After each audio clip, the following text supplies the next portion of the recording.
Brother good morning. Good morning sister. ஓம் சாந்தி. ஓம் சாந்தி. குஷியா இருக்கீங்களா? இருக்கோம் பிரதர், நீங்க இருக்கீங்களா? நாங்களும் குஷியா இருக்கோம் சிஸ்டர். இன்னைக்கு Very good. முரளியை பத்தி அப்போ ஒரு ஸ்லோகன் சொல்லியிருந்தாரு, சூப்பரா இருந்துச்சு. என்ன சொல்லிருக்கீங்க? அந்த முரளிதரன் அப்படிங்கிற அந்த விஷயத்தை வச்சு சொல்லியிருந்தாரு, சூப்பரா இருந்துச்சு. யாருக்கு அந்த முரளி மீது அன்பு இருக்குமோ அந்த அவங்களுக்கு தான் அந்த முரளிதரன் மீது அன்பு இருக்குன்னு சொல்லுவார் இல்லையா? அதே போல இன்னைக்கு இந்த முரளியின் அந்த அதீந்திரிய சுகத்துல இருக்கவங்களதான் கோப கோபியர்கள் சொல்றாங்க. அப்ப அவங்க எப்படி இருப்பாங்க அப்படின்னா, தேகத்தின் சுற்றுச்சூழல்களை மறந்து இருப்பாங்க அப்படிங்கறத சொல்லியிருந்தாரு. தேகத்தின் விஷயங்கள் எதுவுமே ஞாபகம் இருக்காது, அப்படியே அந்த முரளியிலே மயங்கி இருப்பாங்க அப்படிங்கறத சொல்லியிருந்தாரு ஸ்லோகன்ல. சூப்பரா இருந்துச்சு அந்த ஸ்லோகன். முரளியிலேயே மயங்கி இருந்தா அந்த சுகம் எப்படி இருக்கும் தெரியுமா பிரதர்? சூப்பரா இருக்கும்.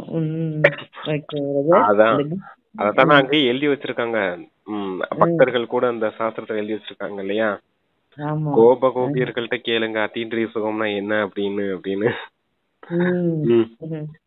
சரி, வாசிக்கலாம். அப்படியே அப்பாவோட மகா வாக்கியங்களை கேட்போம். 26/11/2004 காலை முரளி பாப்தாதா மதுபன். ஓம் சாந்தி. இனிமையான குழந்தைகளே, நீங்கள் திருமூர்த்தி பாபாவின் குழந்தைகளாவீர்கள். உங்களுக்கு தங்களுடைய 3 கடமைகள் நினைவிருக்க வேண்டும்: ஸ்தாபனை, விநாசம் மற்றும் பாலனை அப்படின்னு ஒரு தலைப்பு நமக்கு கொடுத்துருக்காங்க பிரதர். அப்பா அதான் காத்தல் அழித்தல் அப்படின்றத சொல்றாங்க இல்லையா? படைத்தல், காத்தல், அழித்தல், அதுன்னு அது 3 கடமைகள் இருக்குது. நீங்க திருமூர்த்தி பாபாவினுடைய குழந்தைகள்.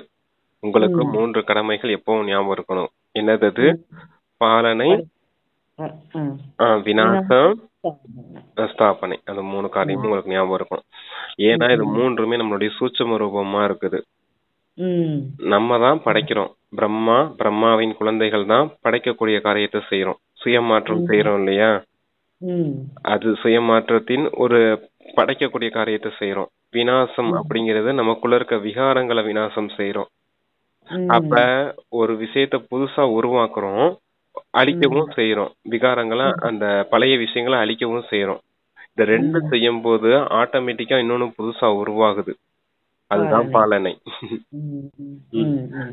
ஓகே, அதுதான் சங்கரன் அழித்தார் அப்படின்னு காமிச்சிருக்காங்க யோக பலத்தால.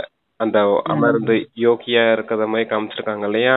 அழிக்கிறாரு. எதை அழிக்கிறாரு? யோகத்துல உட்கார்ந்து பாவ கர்மங்களை அழிக்கிறார், விகர்மங்களை.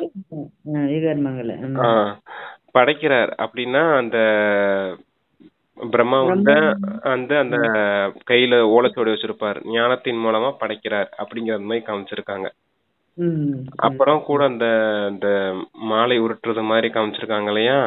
ஆத்மாவுக்கான விஷயங்கள் அது அப்படிங்கறதுக்காக அதை காமிச்சிருக்காங்க. பாலனை அப்படிங்கிறது ராஜா ராணி தலையில கிரீட வச்சிருக்கிறது யாரு? ராஜ்யம் செய்யறவர் யாரு? விஷ்ணு.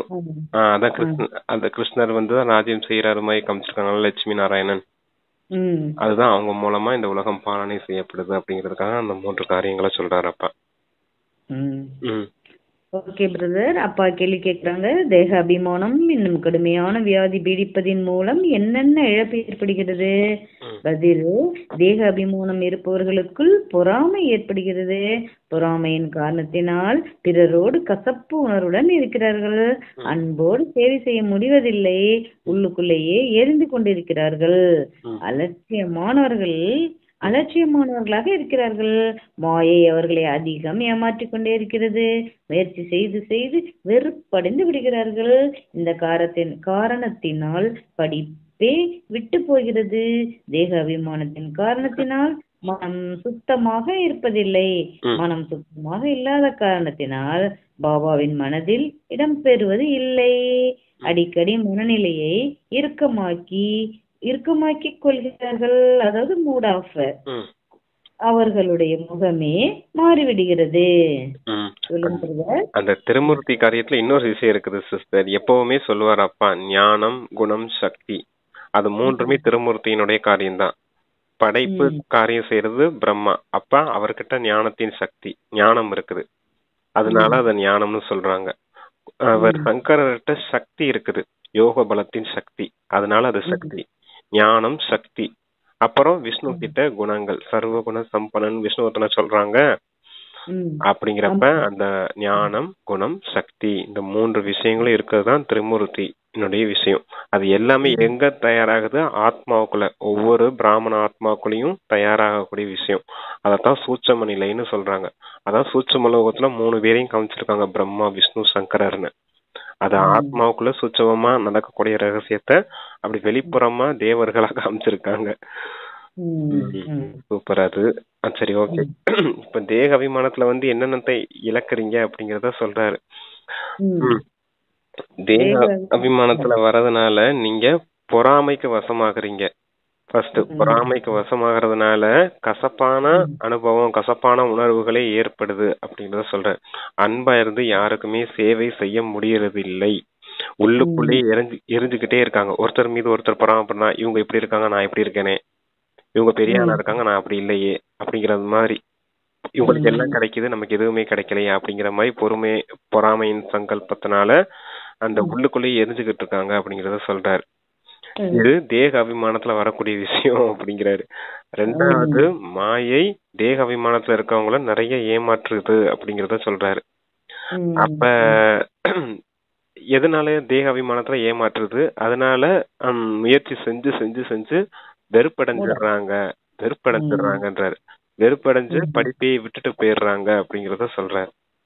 அலட்சியம் இருக்க காரணத்தினால அப்படி வெறுப்படைகிறாங்க அப்படிங்கறத சொல்றாரு. அலட்சியம் இருக்கிறதுனால மாயை ஏமாற்றம் செய்து, ஏமாற்றுறதுனால அவங்க வெறுப்படைஞ்சிடுறாங்க அப்படிங்கறத சொல்றாரு. மாயை ஏமாற்றிக்கிட்டே இருக்குதுன்னா அலட்சியம் இருக்குது, சோம்பேறித்தனம் இருக்குது அப்படின்னா மாயை ஏமாற்றும். அப்ப முயற்சி செஞ்சு செஞ்சு பாக்குறாங்க, தேக அபிமானத்துல இருந்தே முயற்சி செய்யறாங்க, ஆத்மா அபிமானியாக முயற்சி செய்து பாக்குறாங்க, முயற்சி செய்ய முடியறது இல்லை அவங்களால. அதனால படிப்பையே விட்டுறாங்க அப்படிங்கறத சொல்றாரு. மூணாவது, அந்த பாபாவுடைய மனசுல இடம் பிடிக்க முடியறது இல்ல அப்படிங்கறத சொல்றாரு. மனசு இவங்களுக்கு சுத்தமா இல்ல. அப்ப பாபாவுக்கும் பாபா கிட்டையும் மனசு இணையறது இல்ல, பாபாவுடைய மனதிலையும் உங்க இடம் பிடிக்கிறது இல்ல. இதை இழக்குறீங்க தேக அபிமானத்துல வர்றதுனால. நாலாவது ஒண்ணு சொல்றாரு. அது என்ன சிஸ்டர்? நாலாவது, சுத்தமாக இருப்பதில்லை, மனம் சுத்தமாக இல்லாத பாபாவின் மனதில் இடம் பெறுவதில்லை. மூணாவது சொல்றாரு, விட்டு போகிறது அபிமானத்தின் காரணத்தினால். நாலாவது பாயிண்ட் அந்த மூட் ஆஃப் சிஸ்டர். அந்த மூட் ஆஃப் ஆகிறீங்க அப்படிங்கறத சொல்றாரு. அது சொல்லுங்க. மனம் இறுக்கமாகி மூட் ஆஃப் ஆகி விடுகிறார்கள். அதான், மனம் இறுக்கமாகி மூட் ஆஃப் ஆகிடுறாங்க, முகம் கூட மாறி போயிருது அப்படிங்கறத சொல்றாரு. தேக அபிமானத்துல இருக்கிறதுனால மூட் ஆஃப் ஆகுறாங்க. ஆத்மாபிமானியா இருந்தா எப்பவும் குஷியோட இருப்பாங்க, தேக அபிமானத்துல இருந்தா எப்பவும் மூட் ஆஃப்லயே இருப்பாங்க. யாரா ஏதாவது சொல்லிட்டு அவங்களால தாங்கிக்க முடியாது, அபிமானம் இருக்க காரணத்தினால அவமானம் ஃபீல் ஆகும். அப்ப சட்டன மூட் ஆஃப் ஆயிடுறாங்க, எங்கேயோ குழப்பத்துல போய் மாட்டிக்கிடுவாங்க. அப்ப குஷி இருக்காது, அதனாலதான் அவங்க முகமே மாறி போயிருது, வாடின முகம் ஆயிடுறாங்க அப்படிங்கறத சொல்றாரு. ஆமா பிரதர், 4 மூட் ஆஃப்னு வருது. Okay okay. இப்ப சாந்தி, பாபாவை மட்டும்தான் நினைவு செய்கிறீர்களா அல்லது இன்னும் வேறு ஏதாவது நினைவிற்கு வருகிறதா? குழந்தைகளுக்கு ஸ்தாபனை, விநாசம் மற்றும் வளர்ப்பு, இந்த 3ம் தான் நினைவிருக்க வேண்டும். ஏனென்றால் கூடவே ஒன்றாக செல்ல வேண்டும் அல்லவா? யாராவது வக்கீலுக்கு படிக்கிறார்கள் என்றால் நான் வக்கீலாவேன், வாதாடுவேன் என்பது அவருக்கு தெரியும். வக்கீல் தொழிலை பராமரிக்கவும் செய்வார்கள் அல்லவா? யாரெல்லாம் படிக்கிறார்களோ அவர்களுடைய குறிக்கோள் முன்னேற்றத்திற்கானதாக இருக்கும். நாம் இப்போது உருவாக்கி கொண்டிருக்கிறோம் என்பதை நீங்கள் தெரிந்துள்ளீர்கள். தூய்மையான புதிய உலகத்தை ஸ்தாபனை செய்து கொண்டிருக்கிறோம். இதில் யோகம் மிகவும் அவசியமாகும். யோகத்தின் மூலம்தான் தூய்மையற்றதாகிவிட்ட நம்முடைய ஆத்மா தூய்மையாகும். எனவே நாம் தூய்மையாக ஆகி பிறகு தூய்மையான உலகத்திற்கு சென்று ராஜ்யம் செய்வோம் என்பது புத்தியில் வர வேண்டும். அனைத்து தேர்வுகளிலும் பெரிய தேர்வு அல்லது அனைத்து படிப்புகளிலும் உயர்ந்த படிப்பு இதுவாகும். அநேக விதமான படிப்புகள் இருக்கின்றன அல்லவா? அவை அனைத்தையும் மனிதர்களுக்கு கற்பிக்கிறார்கள். மற்றும் அந்த இந்த உலகத்திற்காகவே ஆகும். படித்துவிட்டு பிறகு அதனுடைய பலனை இங்கேயே அடைவார்கள். இந்த எல்லையற்ற படிப்பின் பலன் நமக்கு புதிய உலகத்தில் கிடைக்கும் என்பதை குழந்தைகளாக நீங்கள் தெரிந்துள்ளீர்கள். இந்த உலகியல் படிக்கிறாங்க அந்த லாயர்ஸ், டாக்டர், இன்ஜினியர்ஸ் எல்லாமே. அந்த படிப்பு படிக்கிறாங்க அப்படின்னா இந்த உலகத்துக்கான படிப்பு அப்படிங்கறத சொல்ற. இங்க படிச்சுட்டு இங்கேயே பலன் அடைவாங்க. ஆனா இது மனிதர்களுக்குள்ள மனிதர்கள் கற்பிக்கக்கூடிய படிப்பு. அதனால இந்த உலகத்திலே படிச்சுட்டு இந்த உலகத்துக்கான விஷயங்கள்னால இந்த உலகத்திலே பலன் அடைகிறாங்க. ஆனா உங்களுடைய விஷயம் அப்படிப்பட்டது இல்ல. உங்களது எல்லையற்ற விஷயம். உங்களுக்கு படிப்பிக்கிறது யாரு? எல்லையற்ற பகவான் வந்து பாடம் சொல்லித்தரார். அப்ப நீங்க மனிதர்கள் இருந்து தேவதை ஆகணும். இப்ப இந்த உலகம் மனிதர்களின் உலகமா இருக்கிறதுனால இங்க பாடம் படிக்கிறீங்க. நீங்க இங்க பாடம் படிச்ச பழைய உலகத்துல பாடம் படிக்கிறீங்க. அப்ப உங்களுடைய பலன் வந்து புது உலகத்துலதான் கிடைக்கும், இங்க கிடைக்காது அப்படிங்கறத சொல்றாரு. மனிதர்கள் தேவதைகளா ஆகணும். அதுக்காக மாற்றம், ஒரு டிரான்ஸ்ஃபர்மேஷன், மாற்றம் செய்யக்கூடிய காரியம் தான் நடக்குது இங்க. அதுக்காக தான் பாடம் படிச்சிட்டு இருக்கேன். இது பழைய உலகம் இப்ப விநாசம் ஆயிடும். நாளைக்கு புது உலகத்துல ஸ்தாபனை ஆகும் போது உங்களுக்கு அதனுடைய இங்க படிச்சதனுடைய பலன் அங்க கிடைக்கும் அப்படிங்கறத சொல்றாரு. ஏன்னா ஆத்மா சம்ஸ்காரத்தை எடுத்துட்டு போகும். இது ஆத்மாவுக்கான படிப்பு, தேக ரீதியான படிப்பு கிடையாது. தேக ரீதியான படிப்புலதான் இந்த உடனே பலன் அனுபவம் செய்ய முடியும். ஆனா ஆத்மாவுக்கான பலன் வந்து ஆத்மா சம்ஸ்காரத்தை உருவாக்கிக்கிட்டு இருக்குது. அந்த சம்ஸ்காரத்தை எப்ப முழுமை நிலையில உருவாக்கிடுச்சோ அப்ப அடுத்த சரீரம் எடுக்கும் போதுதான் அந்த பலனை அனுபவிக்க முடியும் அப்படிங்கறத சொல்றாரு. ஏன்னா இப்ப 1-2 விஷயங்களை அப்ப உருவாக்கி தர வரல. ஆத்மாவுக்கு தேவையான அனைத்து பிராப்திகளையும் நிரப்ப வந்திருக்காரு. 1-2 விஷயம் கொடுக்க வந்தா தான் இப்ப உடனடியே அது செய்யணும் அப்படின்றது வரணும். எல்லாத்தையுமே முழுமையா நிரப்புறோம் அப்படிங்கிறப்ப அது அடுத்த பிறவியில தான் கிடைக்கும்ன்றத சொல்றாரு. அதான் 3 விஷயம் உருவாகிக்கிட்டு இருக்குது அப்படிங்கறத சொல்றாரு. படிப்பும் ஞானம்ன்ற படிப்பு, அதன் மூலமா விகர்மங்களின் விநாசம், இந்த முழு உலகத்தின் விநாசம், அப்புறம் இந்த முழு உலகம் விநாசமானதுக்கு அப்புறம் புது உலகத்தில் ஸ்தாபனை ஏற்படுது. ஸ்தாபனையின் காரியத்துலதான் நீங்க அங்க உங்களுடைய பலனை அனுபவிக்க முடியும் அப்படிங்கறத சொல்றாரு. பிரம்மா மூலமா ஸ்தாபனை, சங்கரன் மூலமா விநாசம், விஷ்ணு மூலமா பாலனை. அங்க பாலனை எங்க நடக்கும்? அங்கதான் நடக்கும் அப்படிங்கறத சொல்றாரு. பாலனைன்னா இந்த உலகத்தின் விஷயத்த சொல்றாரு. உலகத்தை பாலனை செய்வீங்க அப்படின்னா ராஜ்யம் செய்வீங்க. அந்த ராஜ்யத்துலதான், ராமராஜ்யத்துலதான் உங்களுக்கு சுகம் கிடைக்கும் அப்படிங்கறதுக்காக சொல்றாரு. அங்கதான் உங்களுடைய பலன் இருக்கும் அப்படிங்கிறாரு. Okay brother. அந்த புதிய உலகம் தூரத்தில் இல்லை, இப்போது சங்கமயுகமாகும். நாம் புதிய உலகத்தில் தான் ராஜ்யம் செய்ய வேண்டும். இங்கே அமர்ந்திருக்கின்றீர்கள் என்றாலும் கூட புத்தியில் இது நினைவிருக்க வேண்டும். மாயாவின் நினைவின் மூலம்தான் ஆத்மா தூய்மையாக ஆகும்.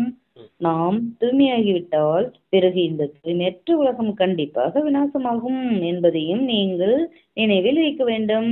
அனைவரும் தூய்மையாக மாட்டார்கள். மிகவும் குறைவான உங்களிடத்தில் மட்டுமே அந்த சக்தி இருக்கிறது. உங்களில் கூட வரிசை கிரமமாக சக்திக்கு ஏற்றவாறுதான் சூரிய வம்சத்தவர்களாக சந்திர வம்சத்தவர்களாகவும் ஆகின்றீர்கள். ஒவ்வொரு விஷயத்திற்கும் சக்தி வேண்டும். இது ஈஸ்வரிய சக்தியாகும். இதனை யோக பலத்தின் சக்தி என்று சொல்லப்படுகிறது. மற்றவை அனைத்தும் சரீரத்தின் சக்தி என்று சொல்லப்படுகிறது. இது ஆன்மீக சக்தியாகும். பாபா கல்பமாக கூறுகின்றார், ஏ குழந்தைகளே, என்னை மட்டும் நினைவு செய்யுங்கள். சர்வசக்திவான் பாபாவை நினைவு செய்யுங்கள். அந்த தந்தை ஒருவரே. அவரை நினைவு செய்வதன் மூலம் ஆத்மா தூய்மையாக ஆகும். இவை தாரணை செய்வதற்கான மிகவும் நல்ல விஷயங்கள் ஆகும். இந்த நினைவு செய்யறதுக்காக சொல்றாரப்பா. சரி, அடுத்து வாசிங்க சிஸ்டர். நினைவு செய்வதற்கான நல்ல விஷயங்கள் ஆகும். யாருக்கு நாம் 84 பிறவிகள் எடுத்திருக்கிறோம் என்ற நிச்சயம் இல்லையோ அவர்களுடைய புத்தியில் இந்த விஷயங்கள் நிற்காது.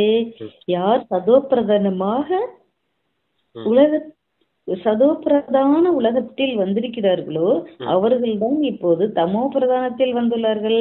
அவர்கள்தான் விரைவாக வந்து நிச்சய புத்தி உடையவர்களாக ஆவார்கள். ஒருவேளை எதுவும் புரியவில்லை என்றால் கேட்க வேண்டும். முழுமையான விதத்தில் புரிந்து கொண்டால் பாபாவையும் நினைவு செய்வார்கள். புரிந்து கொள்ளவில்லை என்றால் நினைவும் செய்ய முடியாது. இது நேரடியான விஷயமாகும். அதான் சத்தோ பிரதானத்துல இருந்து தமோ பிரதானமா ஆகுறாங்க குழந்தைங்க. ஆத்மாக்கள் நீங்க சத்துவ ரஜோ தமோ நிலையில இறங்கி வர வேண்டியது இருக்குது. இப்ப சத்துவ பிரதானமா தான் இந்த உலகத்துக்கு வந்தீங்க. 84 பிறவிகள் எடுத்து எடுத்து தமோ பிரதானமா ஆயிட்டீங்க. இப்ப தமோ பிரதானத்துல இருந்து சத்துவ பிரதானம் ஆகணும் அப்படின்னு சொல்றாரு. அதுதான் அந்த இந்த தமோ பிரதானத்துல இருந்து சத்துவ பிரதானமா ஆகக்கூடிய காலகட்டத்துலதான் இந்த பிரம்மா விஷ்ணு சங்கர் 3 பேருடைய பாட்டு நடக்குது. இந்த தமோ பிரதான நிலையிலிருந்து சத்துவ பிரதான நிலை அடையணும். அதுதான் அந்த பிராமணர்கள் ஆகிறோம், பரிஸ்தா ஆகிறோம். பரிஸ்தாங்கிறதே அந்த 3 ஸ்டேஜ் தான். சூட்சமத்துல நடக்கக்கூடிய விஷயம். இந்த 3 நடக்குது. நடக்கிறது மூலமா அங்க இங்க சத்துவ பிரதானமா ஆகுறீங்க. தமோ நிலையிலிருந்து சத்துவம் ஆகணும்னா இந்த 3 பேரும், இந்த 3 கடமைகளும், இந்த 3 பொறுப்பும் இருக்குது அப்படிங்கிறதுக்காக சொல்றாரு. இதை செய்யறதுக்கு தான், இந்த 3 விஷயத்தை உருவாக்குறதுக்கு தான் உங்களை நீங்க ஆத்மான்னு புரிஞ்சுக்கோங்க, பரமாத்மாவை நினைவு செய்யுங்க அப்படிங்கறத சொல்றாரு. இப்ப நீங்க ஆத்மான்னு வந்து பரமாத்மா நினைவு செய்யும் போது, இந்த பாடத்தை படிக்கும் போது தந்தை என்ன சொல்றாரோ அதை கேட்டு நம்மளுடைய குணங்களை கடைபிடிக்கிறோம், விகர்மங்களை விநாசம் பண்ணிக்கிறோம். எல்லா காரியமுமே இந்த 3 விதமான பிரம்மா விஷ்ணு சங்கரின் காரியம் எல்லாமே இந்த ஆத்மா பரமாத்மா நினைவு செய்யறது மூலமாவே நடக்குது அப்படிங்கறத சொல்றாரு. அந்த நாடக ரகசியத்தையும் சொல்றாரு. 84 பிறவிகளின் ரகசியத்தையும் சொல்றாரு. சத்துவ பிரதானத்துல இருந்து இப்ப தமோ பிரதானமா ஆயிருக்கீங்க. இப்ப மீண்டும் தமோ பிரதானத்துல இருந்து சத்துவ பிரதானம் ஆகணும்னா தந்தை நினைவு செய்யுங்க. தந்தை நினைவு செய்யறதுனால இந்த 3 காரியங்கள் நடக்குது உங்களுக்குள்ள சூட்சமத்தில் அப்படிங்கிறாரு. அந்த சக்கரத்தையே ஃபுல்லா சுத்தி சுத்தி காமிக்கிறாரு எப்படி நடக்குது அப்படிங்கிறது. இது நேரடியான விஷயமாகும். சத்துவ பிரதான ஆத்மாக்களாக இருந்த நானேதான் இப்பொழுது தமோ பிரதானமாக இருக்கிறோம். யாருக்கு நாம் 84 பிறவிகள் எடுக்கிறோம் அல்லது பாபாவிடமிருந்து கல்பத்திற்கு முன்பு கூட ஆசை எடுத்தோம் என்று புரிந்து கொள்வதில் சந்தேகம் இருக்குமோ அவர்கள் படிப்பின் மீது முழு கவனம் வைக்க மாட்டார்கள். இவர்களுடைய அதிர்ஷ்டத்தில் இல்லை என்று புரிந்து கொள்ளப்படுகிறது. கல்பத்திற்கு முன்பு கூட புரிந்திருக்கவில்லை. ஆகையினால்தான் நினைவு செய்ய முடியவில்லை. இந்த படிப்பே எதிர்காலத்திற்கு ஆனது ஆகும். படிக்கவில்லை என்றால் கல்பமாக படிக்கவில்லை அல்லது குறைந்த மதிப்பெண்ணில் தேர்ச்சி பெற்றிருப்பார்கள் என்று புரிந்து கொள்ளப்படுகிறது. பள்ளியில் நிறைய பேர் தோற்று போய் விடுகிறார்கள். வரிசை கிரமமாகத்தான் தேர்ச்சியும் பெறுகிறார்கள். இது கூட படிப்பாகும். இதில் வரிசை கிரமமாகத்தான் தேர்ச்சி பெறுவார்கள். யார் புத்திசாலிகளோ அவர்கள் படித்து பிறகு மற்றவர்களை படிக்க செய்வார்கள். நான் உங்களுடைய வேலைக்காரன் என்று பாபா கூறுகின்றார். நாங்களும் வேலைக்காரர்கள் தான் என்று குழந்தைகளும் கூறுகிறீர்கள். ஒவ்வொரு சகோதர சகோதரிகளுக்கும் நன்மை செய்ய வேண்டும். பாபா நமக்கு நன்மை செய்கின்றார், பிறகு நாம் மற்றவர்களுக்கு நன்மை செய்ய வேண்டும். பாபாவை நினைவு செய்தீர்கள் என்றால் பாவங்கள் அழிந்துவிடும் என்பதை அனைவருக்கும் புரிய வைக்க வேண்டும். எந்த அளவிற்கு அதிகமானவர்களுக்கு செய்தியை கொண்டு போய் சேர்க்கிறீர்களோ அவர்களை பெரிய தூதுவர் என்று சொல்லலாம். அவர்களைத்தான் மகாரதி அல்லது குதிரைப்படை வீரர்கள் என்று சொல்லப்படுகிறது. காலாட்படை வீரர்கள் பிரஜையாகி விடுகிறார்கள். யார் யார் செல்வந்தர்களாக ஆவார்கள் என்பதையும் குழந்தைகள் புரிந்து கொள்கிறார்கள். இந்த ஞானம் புத்தியில் இருக்க வேண்டும். அதான் அந்த படிப்பு விஷயத்த சொல்றாரு. யாரு இங்க வரிசை கிரமமா தான் படிப்பாங்க, அது இருக்குது. ஆனாலும் சரியா யாரு படிக்கலையோ அவங்க கல்பமா அப்படித்தான் படிக்கிறாங்க அப்படின்றது பாபா புரிஞ்சுக்கிறேன் அப்படிங்கறத சொல்றாரு. அப்ப நாம என்ன செய்யணும் அப்படின்னா, இப்ப நல்லா படிச்சோம்னா போன கல்பத்தையும் நல்லா படிச்சிருந்திருப்போம். அடுத்து வர கல்பத்திலையும் நாம தான் இதை பார்த்து பண்ண போறோம். அப்படிங்கிறப்ப இப்ப நல்லா படிச்சோம்னா ஒவ்வொரு கல்பத்தையும் நம்ம நல்லா படிப்போம். இப்ப சரியா படிக்கலைன்னா ஒவ்வொரு கல்பத்தையும் நாமளும் சரியா படிக்க மாட்டோம் அப்படிங்கறத சொல்றாரு அப்பா. இப்ப போன கல்பத்துல இருந்தது தானே இந்த கல்பத்துல நடக்கும்ன்றது இருந்தாலும் இப்ப இந்த கல்பத்துல நடக்கிற விஷயம் நம்ம கையில இருக்குது. உங்களுடைய தலையெழுத்தை எழுதக்கூடிய பேனா உங்க கையிலே கொடுக்கப்பட்டிருக்குது. அப்படிப்பட்ட ஒரு காலகட்டம் இது. அப்ப இப்ப நம்ம நல்ல முயற்சி செய்தோம்னா ஒவ்வொரு கல்பத்திலயும் நாம நல்ல விதத்துல முயற்சி செய்யறதுக்கான ஒரு வாய்ப்பு இருக்குது அப்படிங்கறத புரிஞ்சுக்கிட்டு இப்ப நல்லா முயற்சி செய்யணும். நிகழ்காலம் எப்படி இருக்குதோ அதை பொறுத்துதான் எதிர்காலம் இருக்குது. எல்லாரும் என்ன சொல்லுவாங்க அப்படின்னா, போன கல்பத்துல நான் செஞ்சிருந்தேன்னா இந்த கல்பத்திலையும் செய்ய போறேன் அப்படின்னா அலட்சியமா இருக்காங்க. அதுதான் தவறு அப்படிங்கறத சொல்றாரு. இப்ப நீங்க இப்ப உருவாக்கணும். இப்ப நீங்க முயற்சி செய்யுங்க. ஒவ்வொரு கல்பத்திலும் நீங்க தான் முயற்சி செஞ்சு முன்னேறி போயிருப்பீங்க, உயர்ந்த பதவி அடைஞ்சிருப்பீங்க. ஆனா இப்ப முயற்சி செய்யலன்னா பாபாவுக்கு மனசு கஷ்டமாகும் இல்லையா? ஏன் இந்த குழந்தை எப்படி இருக்குது, ஏன் உங்க இப்படி குறைவா இருக்காங்க அப்படின்றத தோணும் போது பாபா அவங்களுடைய இறந்த காலத்தை பாக்குறாரு. போன கல்பத்திலும் இந்த குழந்தை இப்படித்தான் இருந்துச்சு, இந்த கல்பத்திலும் இப்படித்தான் இருக்குது அப்படிங்கறத புரிஞ்சுக்கிறேன் அப்படிங்கிறாரு. வரிசை கிரமமா தான் இருக்கீங்க, இருந்தாலும் இந்த சமயம் நீங்க முயற்சி செய்தீங்கன்னா நீங்களும் உயர்ந்த பதவி அடையலாம் அப்படிங்கறத சொல்றாரு. அப்புறம் தூதுவர்களை பத்தி சொல்லியிருந்தாரு. நீங்களும் நல்லா படிச்சு மற்றவர்களுக்கும் சேவை செய்யணும் அப்படிங்கறதுக்காக சொல்லியிருந்தார். அவங்களதான் தூதுவர்கள்.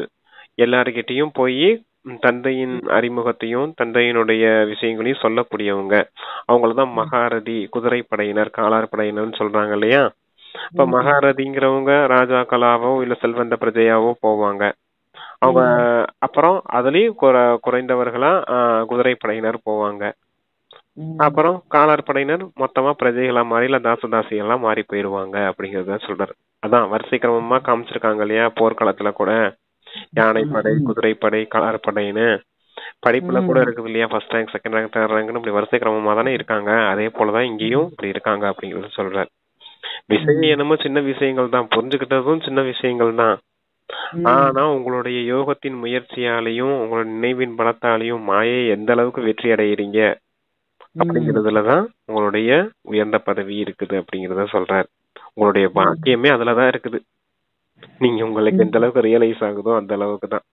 நீங்க எந்த அளவுக்கு முயற்சி செஞ்சு உங்க வாழ்க்கையில இந்த விஷயங்கள்லாம் தாரணை பண்ணி எந்த அளவுக்கு குஷியோட இருக்கீங்களோ அதுலதான் உங்களுக்கு எந்த பதவி இருக்குது அப்படிங்கிறார். தேக அபிமானத்துக்கு வசமானீங்கன்னா முன்னாடி சொன்னாரு பத்திங்களா ஒரு 4 பாயிண்ட், அந்த மாதிரி ஆயிடுவீங்க. அதுக்காக எப்போ ஆத்மாபிமானிலே நிலையிலே இருங்க அப்படிங்கிறார். தேகத்தை பார்த்தோம்னா நமக்கு வெறுப்பு கசப்பு வரும் தான். பொறாமை வரும், பொறாமையும் வரும். வெறுப்பு கசப்பு வருது எதுக்குன்னா அவங்க நம்மள அதிகாரம் பண்ணும் போது. அதாவது நமக்கு கீழே உள்ளவங்கள்ட்ட வெறுப்பு கசப்பு, மேல உள்ளவங்கள்ட்ட பொறாமை. அதுதான் இன்ஃபீரியாரிட்டி காம்ப்ளெக்ஸ், சுப்பீரியாரிட்டி காம்ப்ளெக்ஸ்னு சொல்றது. ரொம்ப மோசமானது அந்த அபிமானம். ரெண்டையும் பேலன்ஸ் பண்றதுதான் ரொம்ப கஷ்டமா இருக்கும். மற்ற விகாரங்களுக்கு வெளிப்படையா தெரியும் நம்ம தவறு செய்யறோம் அப்படின்னு. இந்த அபிமானம், இந்த அவமானத்துல ஃபீல் பண்றது இது தவறுன்னே நமக்கு தெரியாது.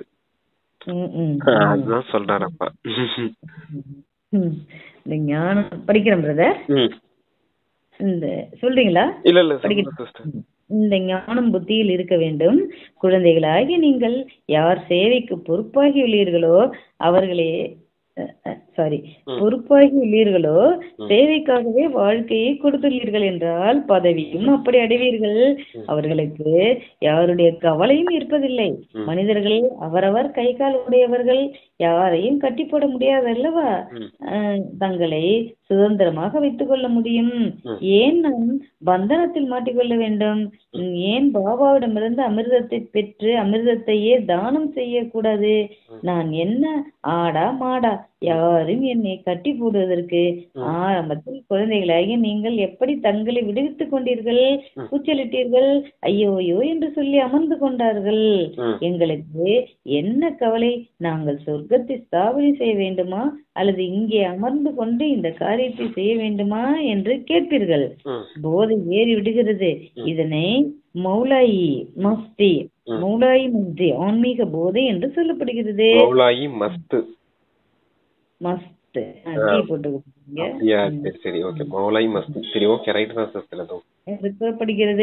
நாம் மௌலாவின் மஸ்தான்கள், இறைவனுடைய நினைவில் போதையில் இருப்பவர்கள் ஆவோம். நமக்கு மௌலாவிடமிருந்து என்ன கிடைத்துக் கொண்டிருக்கிறது என்பதை நீங்கள் தெரிந்துள்ளீர்கள். மௌலா நமக்கு படிப்பித்துக் கொண்டிருக்கிறார் அல்லவா? அவருக்கு நிறைய பெயர்கள் இருக்கின்றன. ஆனால் சில பெயர்கள் மிகவும் இனிமையானதாக இருக்கிறது. இப்போது நாம் மௌலாயி மஸ்தாக ஆன்மீக போதையில் இருப்பவர்களாக ஆகியுள்ளோம். பாபா மிகவும் எளிய வழியை கொடுக்கின்றார். சரியாக நாம் பாபாவை நினைவு செய்து சதோ பிரதானமாக ஆகிவிடுவோம். பிறகு உலகத்திற்கு எஜமானர்களாகவும் ஆவோம் என்பதை புத்தியும் புரிந்து கொள்கிறது. இந்த ஒரு விடாத ஈடுபாடு ஏற்பட்டிருக்கிறது. அந்த ஆடா மாடான்னு கேட்டிருந்தாரு பாத்தீங்களா? பந்தனத்துல இருக்கவங்க நம்மள கட்டி போட்டு வைக்கிறதுக்கு நம்ம என்ன ஆடா மாடா? நம்ம சுதந்திரமான ஆத்மாக்கள். நாம இப்ப பாபாவோட சேர்ந்து உலகத்தை சொர்க்கமாக்கக்கூடிய காரியத்துல ஈடுபட்டு இருக்கணுமா, இல்ல இந்த தேகதாரிகளோட சேர்ந்து விகாரங்கள்ல ஈடுபட்டுட்டு இந்த விகார மனிதர்களோட சேர்ந்து இன்னமும் கீழான நிலையை அடையணுமா அப்படிங்கறது மாதிரி குழந்தைங்களுக்கு வைராகியம் வந்துருச்சு, அதனால விடுபட்டுட்டாங்க அப்படிங்கறத சொல்றாரு. அதே போல எல்லாருமே விடுபடணும். நம்ம எல்லாம் கட்டி போட்டு வைக்கிறதுக்கான ஆடா மாடா? நம்ம மாயை நம்மள இப்படி 5 விகாரங்களை கட்டி போட்டு வச்சிருக்குது. நாம சுதந்திரமான ஆத்மாக்கள். நம்மளை விடுவிக்கிறதுக்காக பாபா வந்துட்டாரு. பாபாவை ஆதாரமா வச்சுக்கிட்டு நம்ம எல்லா விகாரங்கள்ல இருந்தும் விடுபட்டு மொத்தமாவே எல்லா பந்தனங்கள்ல இருந்து எல்லா கட்டுகள்ல இருந்து விடுபடணும் அப்படிங்கிறதுக்காக சொல்றாரு. அப்புறம் மௌலாயி மஸ்தி அப்படின்னு சொன்னார் இல்லையா? மௌலான்றது இறைவன் அர்த்தம். மஸ்தானா இறைவனின் போதையிலே, ஆன்மீக போதையிலே மூழ்கி இருக்கக்கூடியவங்கன்னு அர்த்தம். அதான் இறைவனுக்கு நிறைய பேர் இருக்குது. அது மௌலா அப்படிங்கிற பேர் கூட இனிமையா இருக்குது அப்படிங்கறத சொல்றாரு. மஸ்திங்கிறது ஆன்மீக போதை. அது என்ன ஆன்மீக போதைனா, இப்ப நமக்கு பகவான் கிடைச்சிட்டாரு, கிடைச்சதுனால நமக்கு உலக ராஜ்யம் கிடைக்க போகுது, நம்ம இந்த முழு உலகத்துக்குமே எஜமானர்கள் ஆக போறோம் அப்படிங்கிறது ஒரு குஷி இல்லையா, அந்த போதை இல்லையா, அதை சொல்றாரு அப்பா.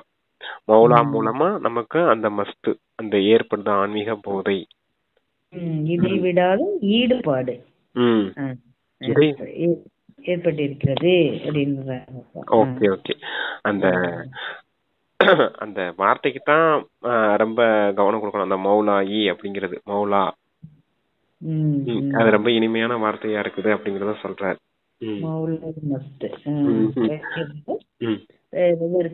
இல்ல அவ்வளவுதான் சிஸ்டர், படிக்கிறேன்.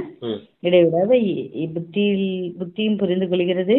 இந்த ஒரு இடைவிடாத ஈடுபாடு ஏற்பட்டிருக்கிறது. பாபாவை ஒவ்வொரு மூச்சிலும் நினைவு செய்ய வேண்டும். முன்னால் அமர்ந்துள்ளீர்கள் அல்லவா, இங்கிருந்து வெளியில் சென்றீர்கள் என்றால் மறந்து விடுவீர்கள். இங்கு எவ்வளவு போதை ஏற்படுகிறதோ அந்த அளவிற்கு வெளியில் இருப்பதில்லை, மறந்து விடுகிறது. நீங்கள் மறக்க கூடாது. ஆனால் அதிர்ஷ்டத்தில் இல்லை என்றால் இங்கு அமர்ந்து கொண்டிருந்தாலும் மறந்து விடுகிறார்கள். குழந்தைகள் அருங்காட்சியகம் மற்றும் கிராமம் கிராமமாக சேவை செய்வதற்காக ஏற்பாடுகள் செய்து கொண்டிருக்கின்றனர். எவ்வளவு நேரம் கிடைத்தாலும் சீக்கிரமாக செய்யுங்கள் என்றுதான் பாபா கூறுகிறார். ஆனால் நாடகத்தில் வேகமாக நடக்க முடியாது. கையை வைத்த உடனேயே பொருட்கள் தயாராகி விடும்படியான இயந்திரம் இருக்க வேண்டும் என்று பாபா கூறுகின்றார். நல்ல நல்ல குழந்தைகளை மாயை மூக்கையும் காதையும் நன்றாக பிடிக்கிறது என்றும் பாபா புரிய வைக்கின்றார். யார் தங்களை மகாவீர் என்று புரிந்து கொள்கிறார்களோ அவர்களுக்குத்தான் மாயையின் புயல் நிறைய வருகிறது. பிறகு அவர்கள் யாரை பற்றியும் கவலைப்படுவதில்லை, மறைந்து விடுகிறார்கள். ஆழ்மனம் உண்மையாக இல்லை. உண்மையான மனம் உடையவர்கள் தான் ஸ்காலர்ஷிப் பெறுகிறார்கள். இங்க சொல்லிடுறீங்களா பிரதர்? அந்த கைய வச்ச உடனே திசை நடக்கிற மாதிரி எந்திரங்கள் வேணும் அப்படிங்கிற ஜெராக்ஸ் மிஷின் எல்லாம் இருக்குது இல்லையா சிஸ்டர்? அந்த காலத்துல முரளி எழுதுறதெல்லாம், முரளி பிரிண்ட் பண்ணி வர்றதெல்லாம் ரொம்ப இதான்.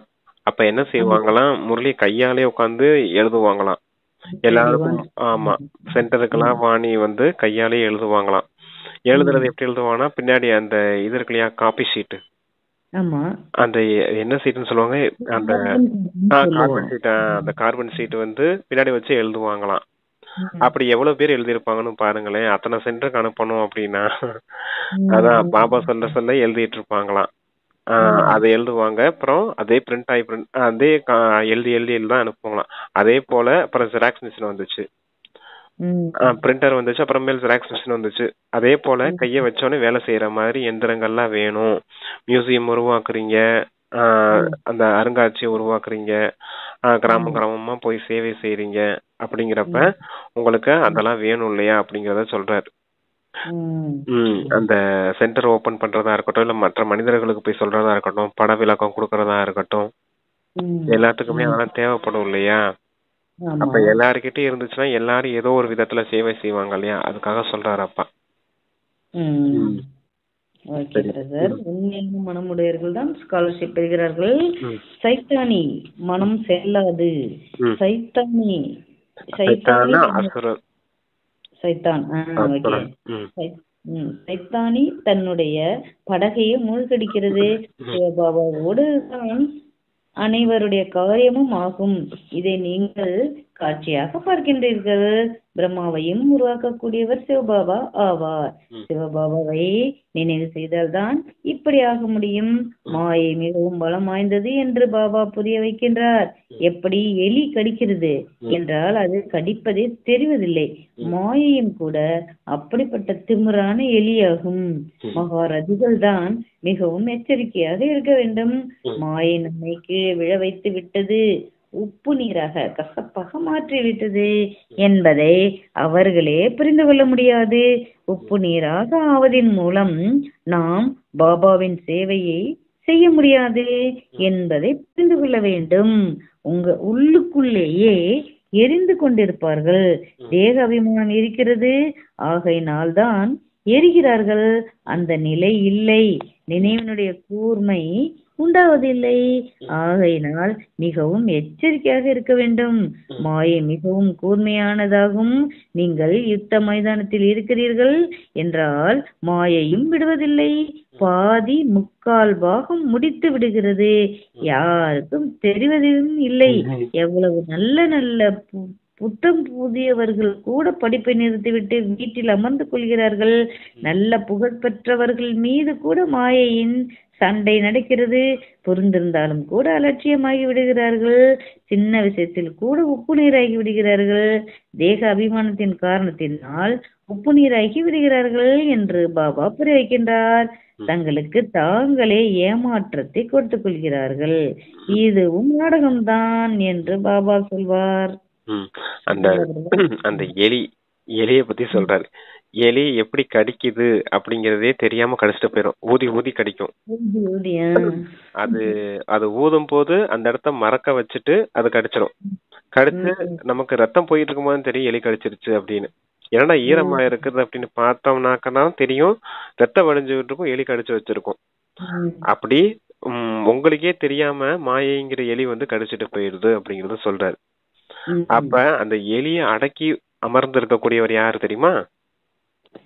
அடக்கி அமர்ந்திருக்கக்கூடியவர் ஆத்மாவா? விநாயகர், கணபதி, கணங்களின் பதி, கணங்களின் அதிபதி, இந்திரியங்களின் பதி. யாரு? கணங்கள்ங்கிறது இந்திரியங்கள். இந்திரியங்களின் பதி ஆத்மா, அதான் கணபதின்னு காமிச்சிருக்காங்க.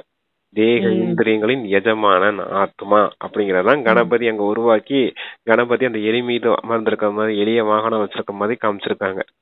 மாயையை அடக்கி ஆண்டவங்க அப்படிங்கறதுதான். அந்த எலியை பாத்தீங்கன்னு வச்சுக்கோங்க, ஒரு இடத்துல அமைதியா உட்காரவே உட்காராது. சரியா? ஒரு வீட்டுக்குள்ள எலி வந்துச்சுன்னா பாத்தீங்கன்னா தெரியும், ஒரு இடத்துல அது அமைதியா இருக்காது. கபோர்டுக்குள்ள ஓடும், பீரோக்குள்ள ஓடும், எங்கேயாவது ஓடிக்கிட்டே தான் இருக்கும். ஒரு இடத்துல நிக்கவே நிக்காது அது. அதே போலதான் இந்த மனசும் ஒரு இடத்துல நிக்கவே நிக்காது. அங்க ஓடும், இங்க ஓடும், இங்க போகும், அங்க ஓடும், அந்த மாதிரி ஓடிக்கிட்டே இருக்கும்.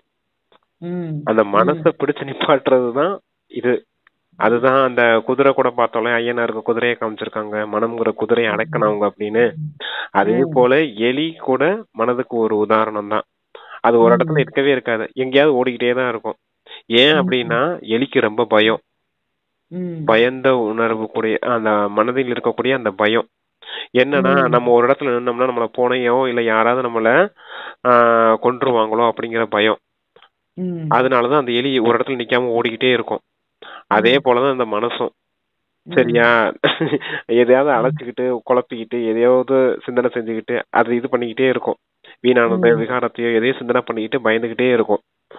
அதுக்குத்தான் உதாரணமா அந்த எலியை சொல்றாரு, மாயைங்கிற எலி அப்படின்னு. அத தெரியாமையும் கிடைக்கும். அதோட விஷயங்கள் எல்லாமே எதுக்குரியதா இருக்குது? மாயைக்கு உதாரணம் உரியதா இருக்குது அப்படிங்கறத சொல்ற. சரி, அத புரிஞ்சுக்கோங்க எல்லாரும். அதெல்லாம் சிந்தனை செஞ்சு பார்க்கணும். அந்த எலி என்னென்ன காரியம் செய்யுது, இந்த மனசு என்னென்ன காரியம் செய்யுது.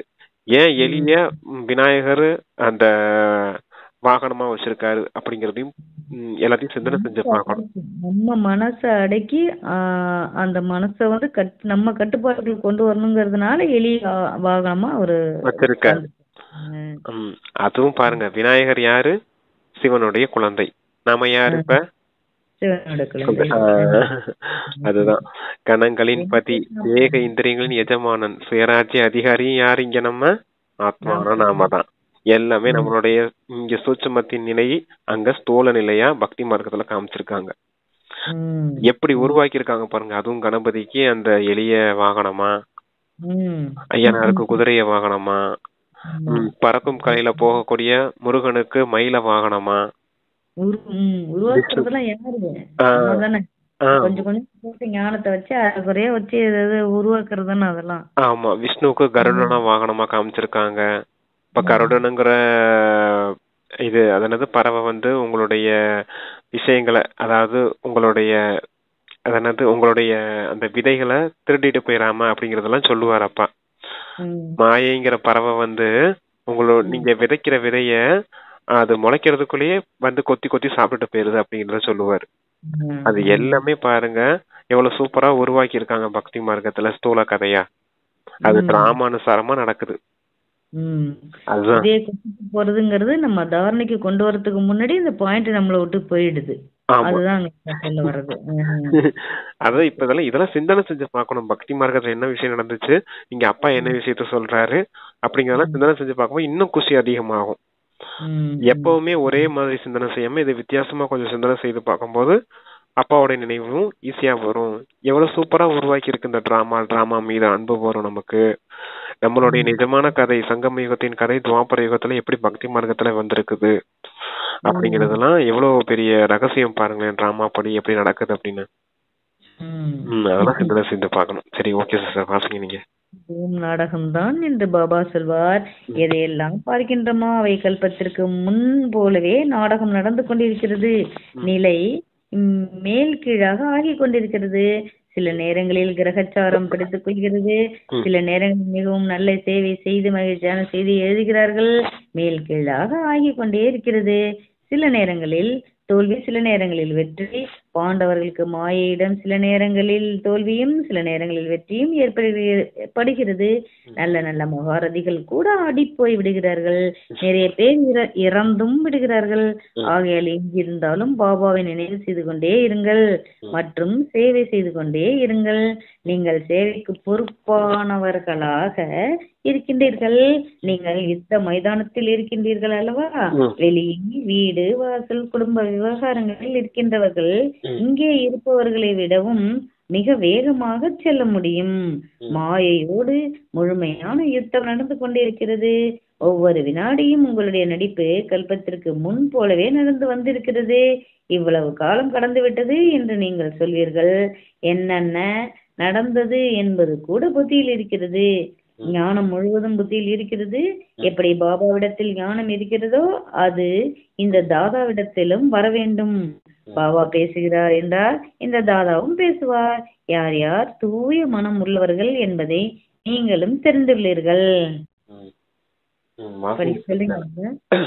அதான் பாபா பேசினார்னா பிரம்மா பாபாவும் பேசதான் போறாரு. அப்புறம் அந்த நினைவை பத்தி சொல்லியிருந்தார், நினைவு மற்றும் சேவை. அதுக்கு முன்னாடி வீட்டுல வெளியில இருக்கவங்க பத்தி சொன்னாங்க அப்பா. அதாவது சென்டர்ல இருக்கவங்களோட வெளியில இருக்கவங்க நல்லா வராங்க. ஆமா, நல்லா புருஷார்த்தம் பண்ணி செய்ய முடியும் அப்படிங்கறத சொல்றாரு. சென்டர்ல இருக்கவங்களுக்கு அங்க எல்லாமே தூய்மையா இருக்கும். இருந்தாலுமே அவங்க இந்த விகாரங்களோட சண்டை இடுறதெல்லாம் பெருசா இருக்காது. காம விகாரத்தோடயோ இல்ல கோபத்தின் தூண்டுற மாதிரி அங்க யாரும் பேச போறதே கிடையாது. சென்டர்ல இருக்கவங்க அவங்க சம்பந்தம் தொடர்புல வரவங்க இருக்கலாம், ஒரு சிலர் இருக்கலாம். இருந்தாலும் சம்பந்தம் தொடர்புல பெருசான பாதிப்பு அங்க இருக்காது. ஆனா இல்லற வாழ்க்கையில இருக்கும் போது நிறைய பாதிப்பு இருக்கும். கணவரால காம விகாரத்தின் தொந்தரவு இருக்கும். மாமனார் மாமியார கோபம், நாத்தனாரு மகனார் எல்லாரையும் அனுசரிச்சு போக வேண்டியது இருக்கும். அங்க கோவப்பட்டுட்டு சண்டையிட்டு இருக்க முடியாது. குழந்தைகள் மீது பற்று இருக்கும்.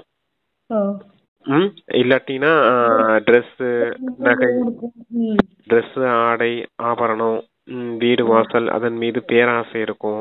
உணவு பதார்த்தம் அதன் மீதெல்லாம் ஈர்ப்பு இருக்கும். கூடவே இத்தனை இருக்கும் போது அகங்காரமும் இருக்கும்.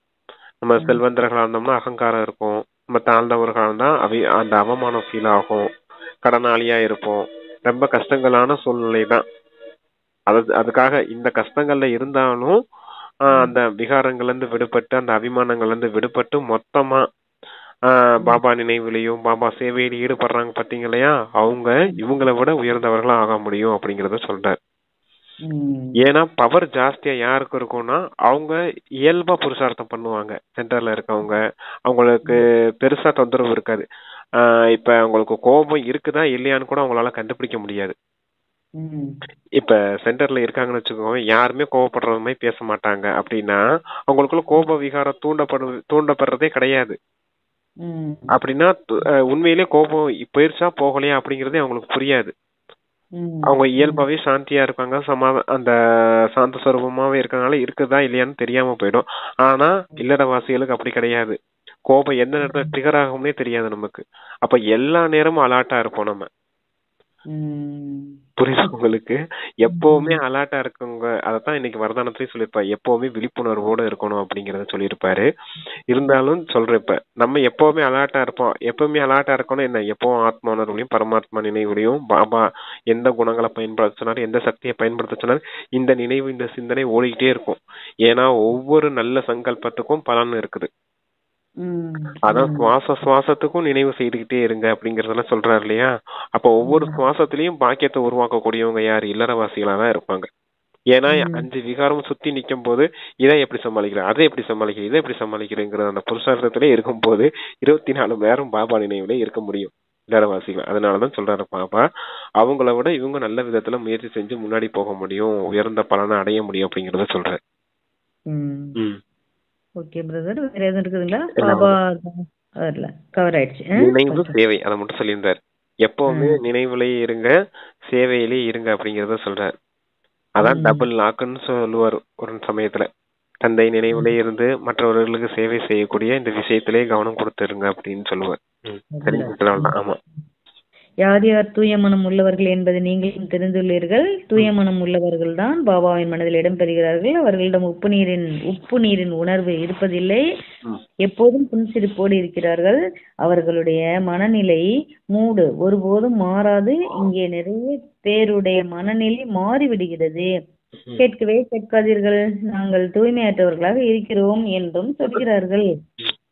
வெளியில சொல்றாங்களாப்பா? கேட்கவே கேட்காதீர்கள், நாங்கள் தூய்மையற்றவர்களாக இருக்கிறோம் என்றும் சொல்கிறார்கள். வந்து தூய்மையை ஆக்குங்கள் என்று இப்போது தூய்மை ஆக்குங்கள். ஆமா, பின்னாடி வருது. இப்போது தூய்மையற்றவர்களை தூய்மையாக்கும் பாபாவை அழைக்கிறார்கள். பாபா கூறுகிறார், குழந்தைகளே, என்னை நினைவு செய்து கொண்டே இருந்தீர்கள் என்றால் உங்களுடைய துணி ஆத்மா சுத்தமாகிவிடும். என்னுடைய ஸ்ரீமத் படி நடந்து செல்லுங்கள். ஸ்ரீமத் படி நடக்காதவர்களின் ஆடை சுத்தமாவது இல்லை, ஆத்மா சுத்தமாவதே இல்லை. இரவும் பகலும் பாபா இதில் தான் அழுத்தம் கொடுக்கின்றார். தங்களை ஆத்மா என்று புரிந்து கொள்ளுங்கள். தேக அபிமானத்தில் வருவதனால் தான் ஏமாற்றம் அடைகிறீர்கள். எந்த அளவிற்கு மேலே உயர்கிறீர்களோ, அழகானவர்களாகி கொண்டே செல்கிறீர்களோ, அந்த அளவிற்கு புன்சிரிப்பு இருக்கிறது. நல்ல நல்ல முதற்கரமான குழந்தைகளாக இருக்கிறார்கள். ஆனால் உள்ளுக்குள் இருக்கும் நிலையை பார்த்தால் கரைந்து கொண்டிருக்கிறது. தேக அபிமானத்தின் தீ உருக்கி கொண்டிருக்கிறது. இந்த வியாதி எங்கிருந்து வந்தது என்று புரிந்து கொள்வதே இல்லை. தேக அபிமானத்தினால் தான் இந்த வியாதி வருகிறது என்று பாபா கூறுகிறார். ஆத்மா அபிமானிகளை ஒருபோதும் இந்த வியாதி அண்டாது. உள்ளுக்குள் மிகவும் எரிந்து கொண்டிருக்கிறார்கள். பாபா கூறுகிறார், குழந்தைகளே, ஆத்மாபிமானிகளாக ஆகுங்கள். இந்த வியாதி ஏன் வந்தது என்று கேட்கிறார்கள்.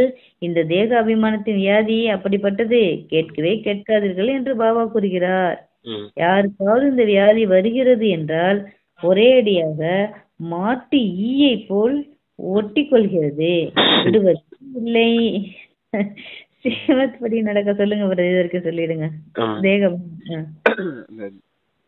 ஐயோ, இடையில ஒரு பாயிண்ட் விட்டுட்டே சிஸ்டர். சரி, ஓகே. இந்த மாட்டியே சொல்லியிருந்தார், தேக அபிமானத்துல வந்தீங்கன்னா கசப்பானவர்களாவீங்க, அந்த கரைஞ்சு போயிடுவீங்க அப்படிங்கறத சொல்றாரு. உள்ளுக்குள்ளேயே எரிஞ்சு எரிஞ்சு மொத்தமா உருகி போயிடும்.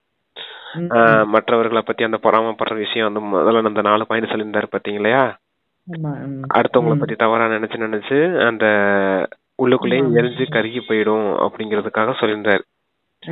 தேக அபிமானம் ரொம்ப மோசமானது, அது மாட்டிய போல ஒட்டிக்குது. எப்படி வந்துச்சு, எப்படி உக்காந்துச்சு, எப்படி நம்மள கடிச்சிச்சுன்னு தெரியாம போயிருது இல்லையா, அந்த எளிய உதாரணம் சொன்னார் இல்லையா, அதே போல இந்த மாட்டி போல ஒட்டிக்கிடுது. அப்புறம் அந்த சலவை தொழிலாளியா ஒட்டுட்டேன்னு சொன்னேன். அந்த டோவி தான் அந்த ட்ரெஸ் எல்லாம் கிளீன் பண்ணுவார் இல்லையா, தூய்மையற்றவர்களை தூய்மையாக்கக்கூடியவர் பாபா அப்படிங்கிறதுக்காக இன்னைக்கு சலவை தொழிலாளியா உதாரணமா சொல்லியிருந்தாரு. ட்ரெஸ்ஸுங்கிறது இங்க ஆத்மா, ட்ரெஸ்ஸுங்கிறது இங்க துணி. அதுல ஒட்டி இருக்க பாத்தீங்களா அழுக்கு, அந்த அழுக்கு இந்த விகாரங்களின் அழுக்கு. அத கிளீன் பண்றாரு டோவியா வந்து. எதன் மூலமா? ஞானம்ங்கிற சோப்புனால. ஞானம்ங்கிற சோப்புனால அழுக்க கிளீன் பண்றாரு. இப்ப ஞானம் கொடுக்கறாரு இல்லையா, ஞானத்தால நம்ம அந்த அந்த அழுக்க போறோம் கிளீன் பண்றோம்.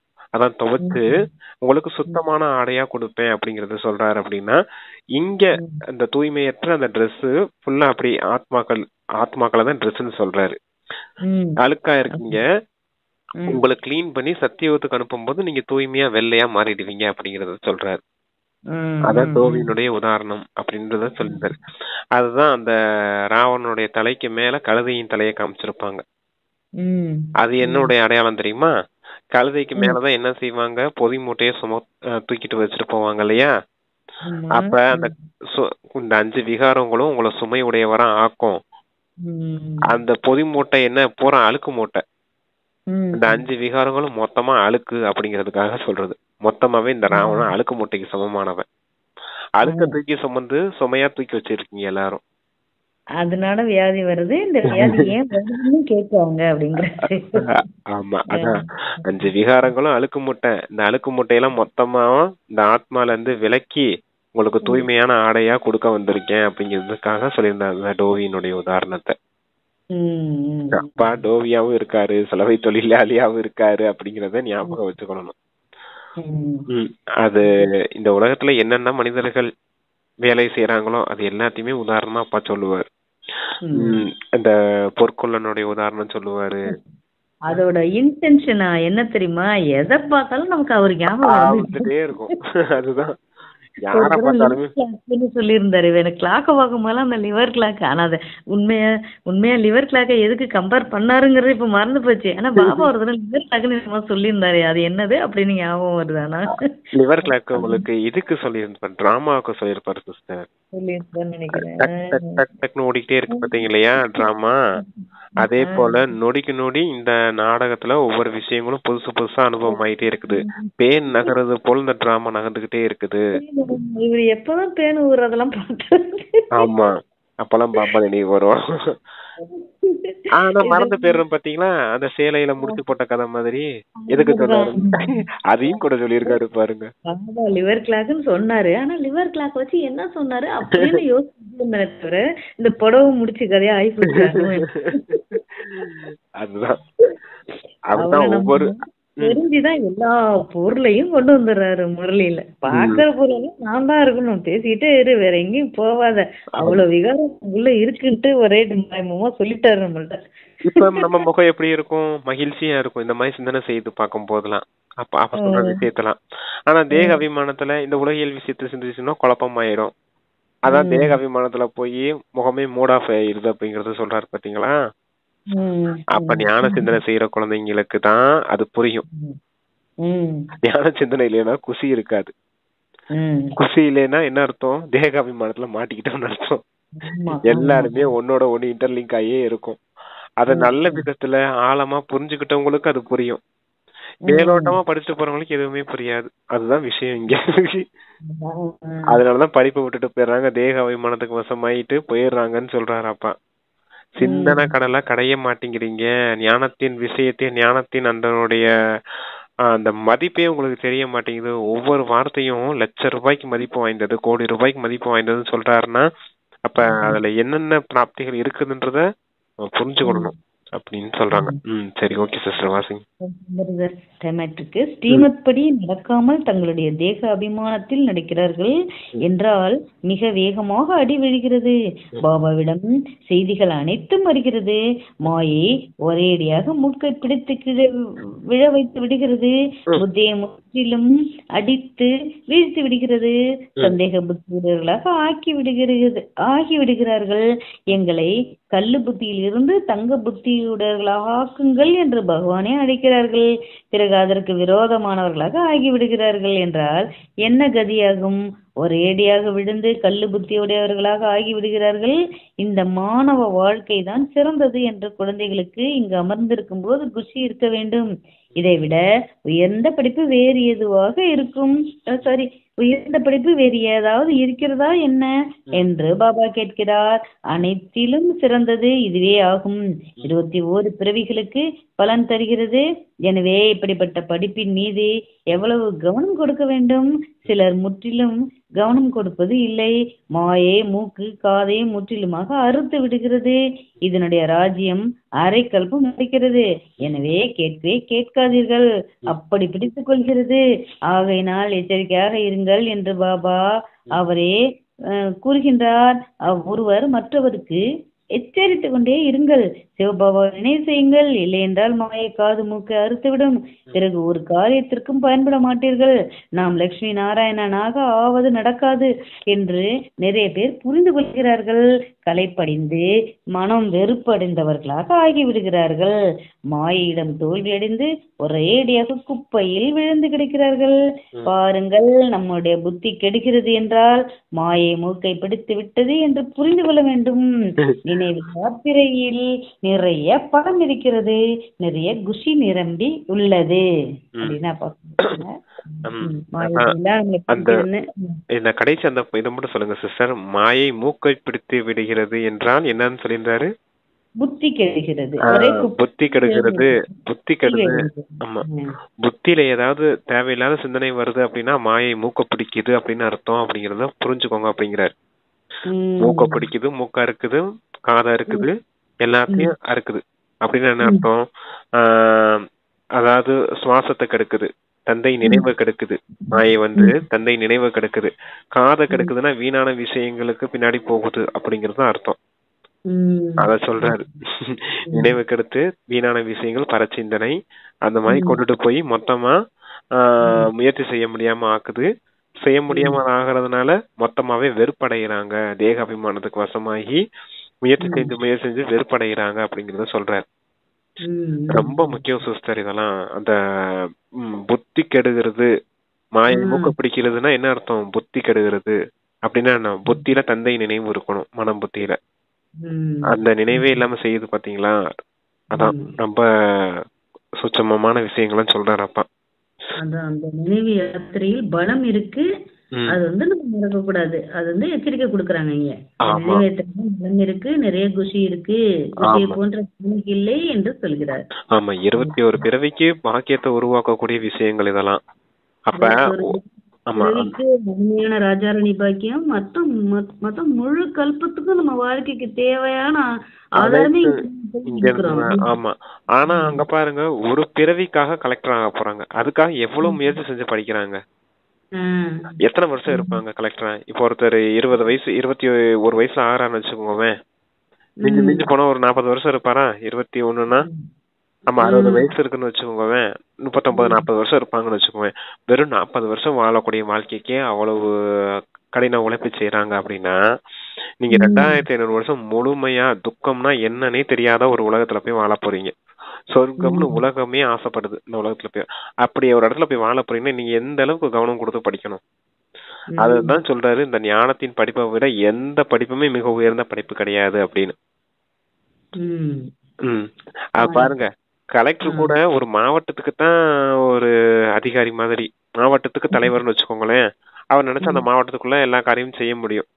ஆனா அவருக்கும் மேலே அதிகாரிகள் இருக்காங்க. Home minister, secretary, home secretary எல்லாரும் இருக்காங்க. மினிஸ்டர், எம்பி எல்லாருக்குமே கட்டுப்படணும் தான் செய்யணும் கலெக்டர் கூட. ஆனா ராஜா ராணிக்கு யாரும் கட்டுப்படுத்த முடியுமா?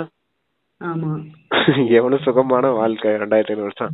அப்ப 21 பிறவி, ஒரு பிறவி 2 பிறவினா கூட பரவாயில்ல, 21 பிறவினா சும்மா சாதாரண விஷயம் இல்லையா?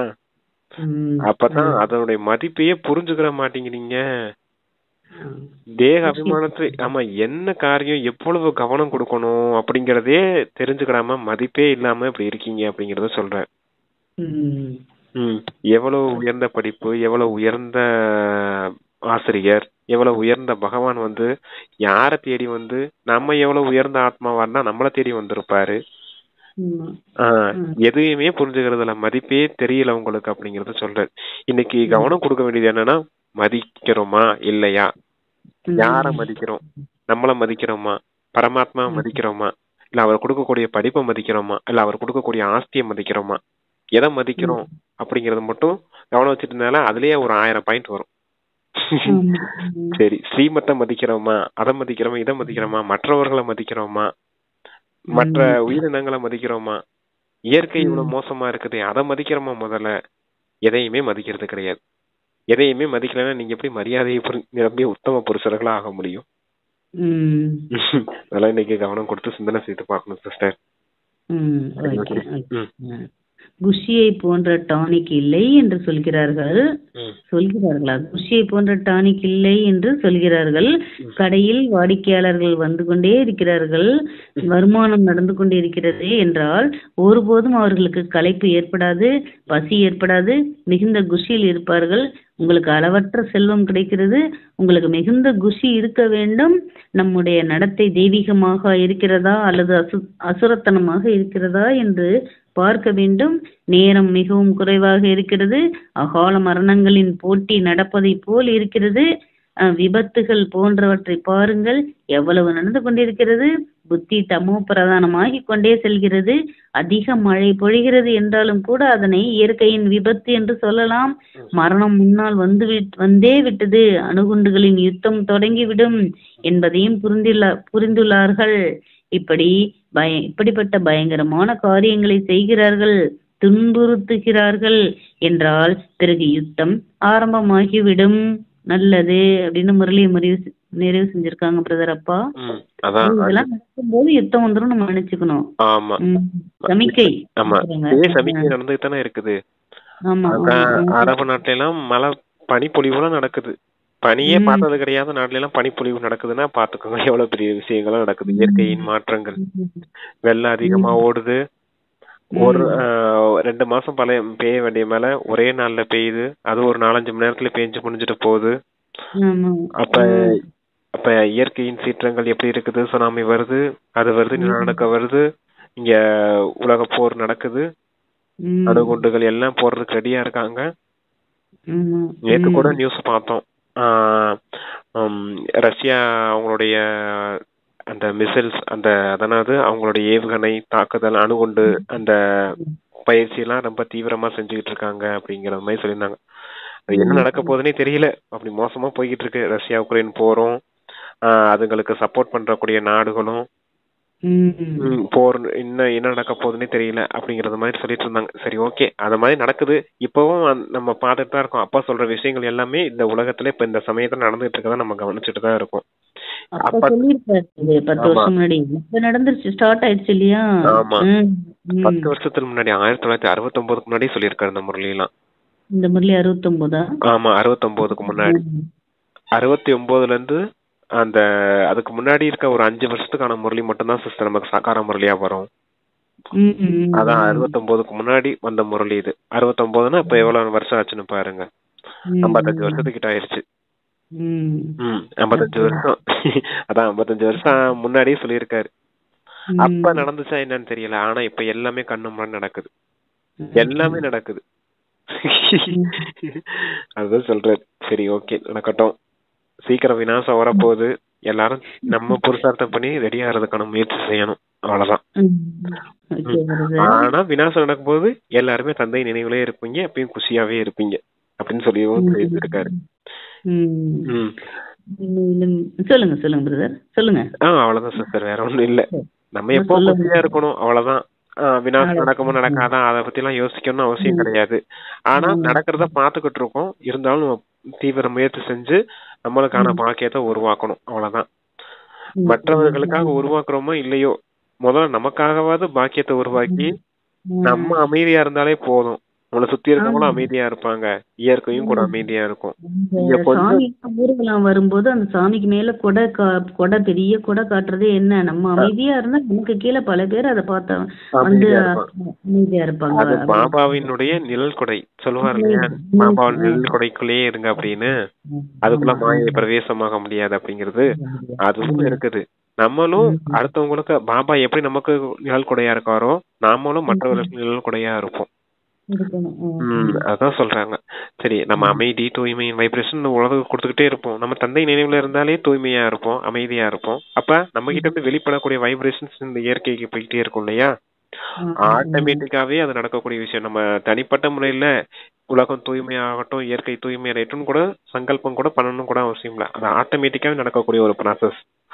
எந்த தாரணையில அப்படியே வரணும். இவங்க யார பண்றாங்க, இவங்களுக்கு இப்படி இருக்கு அப்படி நினைச்சாதான் அவங்க வந்து அவங்களும் ஞானம் எடுக்க வருவாங்க. அதை நம்மளும் செய்யணும்.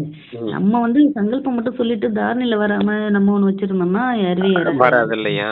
அதான் நடைமுறை தாரணை வேண்டும். குணங்கள் தெரியணும், வெளிப்படையா தெரியணும். பாபாவை வெளிப்படுத்தணும் அப்படின்னு என்ன அர்த்தம், பாபாவுடைய சக்தி வெளிப்படணும், பாபாவுடைய குணங்கள் வெளியில தெரியணும், பாபாவுடைய ஞானம் உள்ள இருக்கணும். பாபாவுடைய ஞானம் உள்ள இருந்துச்சுன்னா சக்தியும் குணங்களும் வெளியில தெரியும். சக்தியும் குணங்கள் வெளி தெரியும் போது என்ன நினைப்பாங்க, உண்மையிலேயே இவங்க தேவதையை போல இருக்காங்க, பகவானை போல இருக்காங்க அப்படிங்கிற அனுபவம் வெளியிருக்க மற்ற மனிதர்களுக்கு தெரியும். அப்ப நம்ம செய்யக்கூடிய புருஷார்த்தத்தை பார்த்து வந்தாங்கன்னா நம்ம பிராமண குல ஆத்மாவா மாறுவாங்க. நம்ம செய்யக்கூடிய முயற்சியை பார்க்காம நம்மள்கிட்ட இருந்து வெளிப்படக்கூடிய அந்த சக்தியை பாக்கியத்தை மட்டும் அனுபவம் செய்யக்கூடியவங்க நமக்கு பக்தர்களா வர போறாங்க. எல்லாமே எப்படிப்பட்ட ரகசியமா இருக்குது, ஒவ்வொன்றையும் நினைச்சு நினைச்சு பார்த்தா ஆச்சரியப்பட வேண்டிய விஷயம் இதெல்லாம். இனிமையிலும் இனிமையான காணாமல் போய் கண்டெடுக்கப்பட்ட செல்ல குழந்தைகளுக்கு தாய் தந்தையுமான பாப்தாதாவின் அன்பு நினைவுகள் மற்றும் காலை வணக்கம். ஆன்மீக குழந்தைகளுக்கு ஆன்மீக தந்தையின் நமஸ்காரம். தாரணைக்கு 2 பாயிண்ட்ஸ் கொடுத்துருக்காங்கப்பா. அதுல முதல் பாயிண்ட், மௌலாயி ஆன்மீக போதையில் இருந்து கொண்டு தங்களை சுதந்திரமானவர்களாக மாற்ற வேண்டும். எந்த ஒரு பந்தனத்திலும் மாட்டிக்கொள்ளக்கூடாது. மாயை எலியிடமிருந்து மிகவும் பாதுகாப்பாக இருக்க வேண்டும், எச்சரிக்கையாக இருக்க வேண்டும். மனதில் ஒருபோதும் தீய எண்ணங்கள் வரக்கூடாது. செகண்ட் பாயிண்ட், பாபாவிடமிருந்து அளவற்ற ஞான செல்வம் கிடைக்கிறது என்ற குஷியில் இருக்க வேண்டும். இந்த வருமானத்தில் ஒருபோதும் சந்தேக புத்தியுடையவர்களாகி களைப்படையக்கூடாது. மாணவ வாழ்க்கை தான் மிகச்சிறந்த வாழ்க்கை, ஆகையினால் படிப்பின் மீது முழு கவனம் வைக்க வேண்டும். 2 பாயிண்ட்ஸ் தாரணைக்கு கொடுத்துருக்காங்க பிரதரப்பா. இங்க விநாயகர் உதாரணத்தை ஞாபகம் வச்சுக்கணும். மாயைங்கிற எலிய எப்படி உட்கார்ந்து இருக்காரு அப்படிங்கிறது. அப்ப 2வது மாணவ வாழ்க்கை தான் மிக உயர்ந்த வாழ்க்கை. Student life is the best லைஃப்னு சொல்லுவாங்க. அப்ப இந்த ஸ்டூடெண்ட் லைஃப்ல தான் இருக்கீங்க, அதுலயும் காட்லி ஸ்டூடெண்ட்ஸா இருக்கீங்க. அப்படிங்கிற அந்த ஆன்மீக போதையில இருந்து அந்த படிப்புக்கு எவ்வளவு கவனம் கொடுக்கணுமோ அதை கொடுக்கணும் அப்படிங்கறத சொல்ற. மதிப்புன்னு சொல்லிருந்தோம் இல்லையா, மதிக்கிறோமா மதிக்கலையா அப்படிங்கிற விஷயத்த வச்சு நீ ஃபுல்லா சிந்தனை செய்யணும்.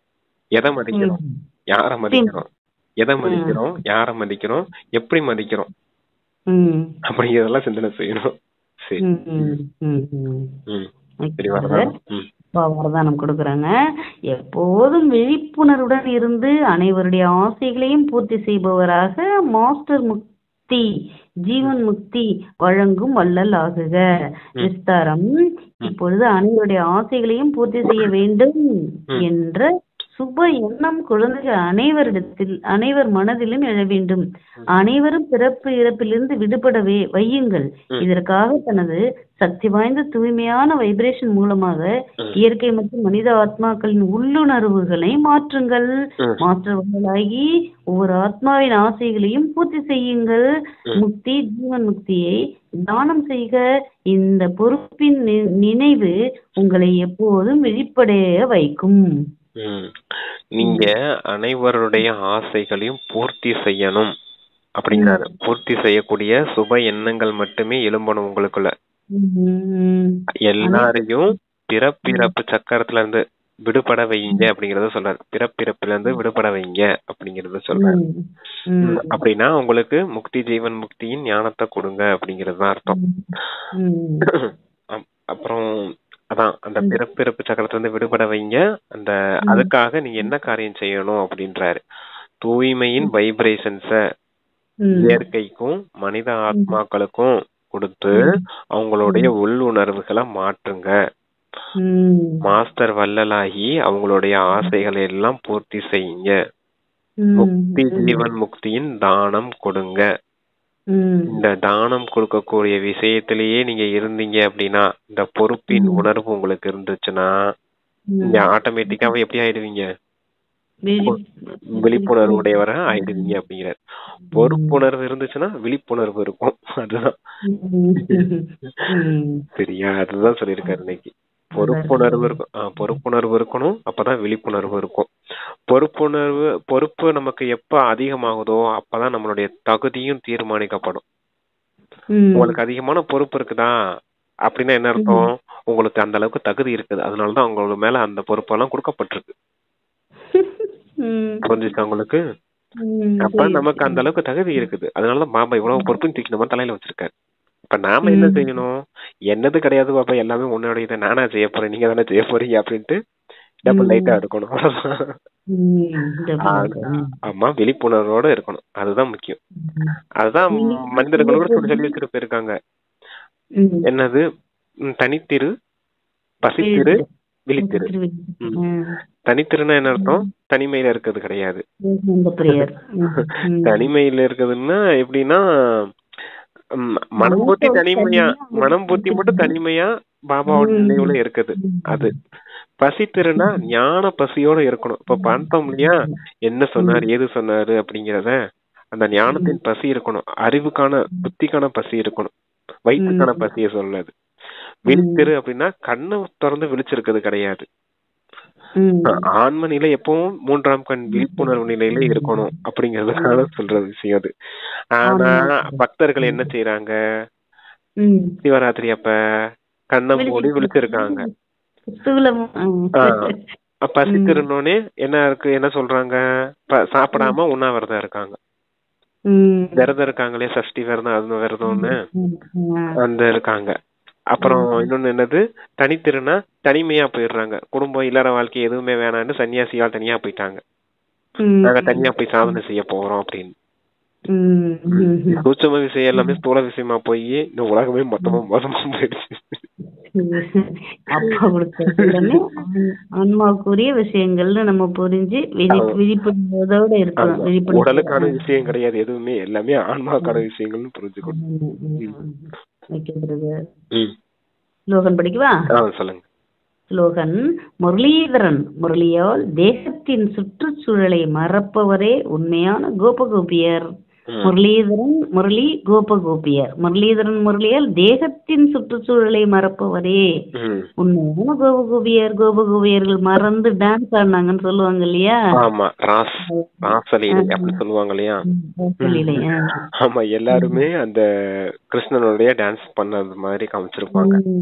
அதான் ராசலீலை அப்படின்னு சொல்லுவாங்க. அப்படி வச்சு வாசிக்கிறது இந்த முரளி தான் இப்ப நமக்கு. அதுல கோபகோபியர்கள் ராசலீலை ஆடினாங்க. இப்ப நம்ம அந்த முரளியில இருந்து நம்ம ராசலீலை ஆடிட்டே இருக்கிறது கம்பேர் பண்ணி சொல்லிருக்காங்க. முரளிங்கிறது அங்க புல்லாங்குழல் இசை அப்படின்னு சொல்றாங்க. அது இனிமையான இசையில அங்க அதீந்திரிய சுகத்துல அந்த கோபகோபியர்கள் ஆடினது மாதிரி அங்க காமிச்சிருக்காங்க சாஸ்திரத்துல. ஆனா பாபா சொல்றது இங்க பரமாத்மாவான சிவபகவான் அவர் கொடுத்த ஞானத்தின் அந்த விஷயங்கள்ல அந்த குஷியில மனம் மகிழ்ச்சியில டான்ஸ் ஆடுறது. அதுவும் ஸ்தூல டான்ஸ் கிடையாது, மனம் புத்தி டான்ஸ் ஆடுறது.